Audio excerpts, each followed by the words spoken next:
फितना इंसानी तारीख का सबसे बड़ा फितना होगा। आखिर दज्जाल कौन होगा, वो कब आएगा, और रसूल अल्लाह सल्लल्लाहु अलैहि वसल्लम ने हमें उससे बचने के लिए क्या तालीम दी। आइए कुरान और सहीह अहादीस की रोशनी में जानते हैं।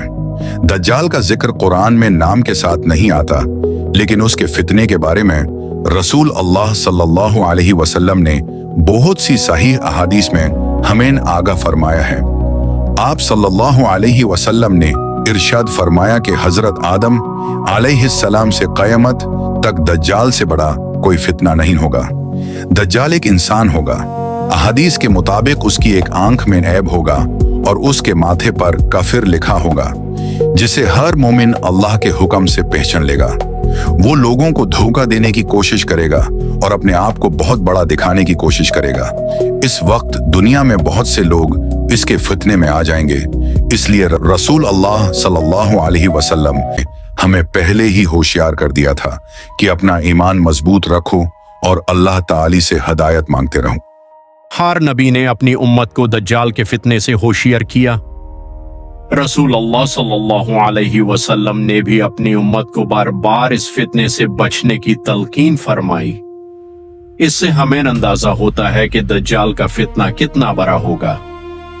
इसलिए हर मुसलमान को अपने ईमान की हिफाजत करनी चाहिए, कुरान की तिलावत करनी चाहिए और अल्लाह ताला से दुआ करते रहना चाहिए कि वो हमें हर फितने से महफूज रखे।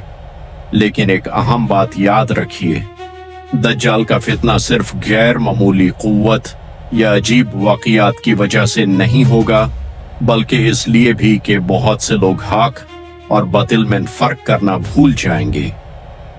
जो लोग कुरान और सुन्नत से दूर होंगे, उनके लिए धोखे में आना ज्यादा आसान हो सकता है।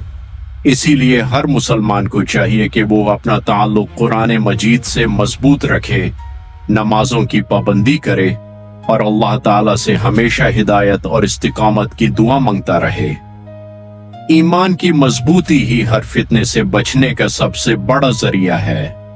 सहीह हदीस में आता है कि जो शख्स सूरह अल कहफ की पहली 10 आयत याद करे और उन पर घूर करे, अल्लाह ताला उसे दज्जाल के फितने से महफूज रखेगा। इसलिए हर मुसलमान को सूरह अल कहफ की तिलावत और उसके पैगाम को समझने की कोशिश करनी चाहिए। आखिर ज़मान में अल्लाह ताला के हुक्म से हजरत ईसा अलैहिस्सलाम नाजिल होंगे। वो दज्जाल का मुकाबला करेंगे और अल्लाह के हुक्म से उसका फितना खत्म हो जाएगा।